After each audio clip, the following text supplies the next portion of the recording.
இப்போது ஆச்சி ஜாம் ஒன்று வாங்கினால் இன்னொன்று ஃப்ரீ வழங்கும் மணி செய்திகள். இணைந்து வழங்குபவர்கள் அரசன் சோப், ரொம்ப ரொம்ப நல்ல சோப்.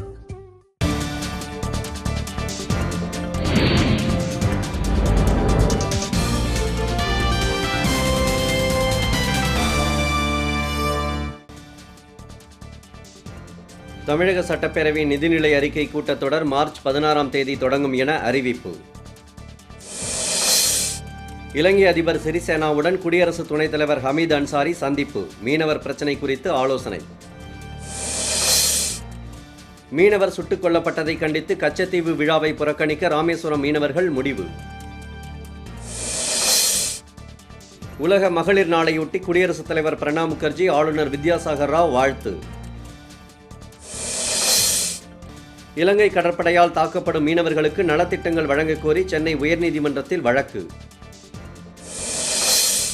ஆசிரியர் தகுதித் தேர்வில் ஏற்கனவே வெற்றி பெற்ற 1111 பேருக்கான தகுதிப்பட்டியல் 10ஆம் தேதி வெளியீடு. நீதிமன்றத்தில் வழக்கு தொடர கட்டணம் உயர்த்தப்பட்டதை கண்டித்து நாமக்கல்லில் வழக்குரைஞர்கள் நீதிமன்ற புறக்கணிப்பு. ஹைட்ரோ கார்பன் திட்டத்தை கைவிட வலியுறுத்தி கும்பகோணத்தில் ஆர்ப்பாட்டத்தில் ஈடுபட்டவர்கள் கைது. ஜெயலலிதா மரணம் குறித்து நீதி விசாரணை நடத்த கோரி ஓ பன்னீர்செல்வம் அணியினர் உண்ணாநிலை.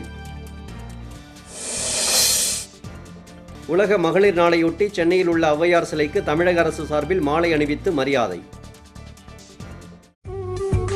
இப்போது ஆச்சி ஜாம் ஒன்று வாங்கினால் இன்னொன்று ஃப்ரீ வழங்கிய மணி செய்திகள். இணைந்து வழங்கியவர்கள் அரசன் சோப், ரொம்ப ரொம்ப நல்ல சோப்.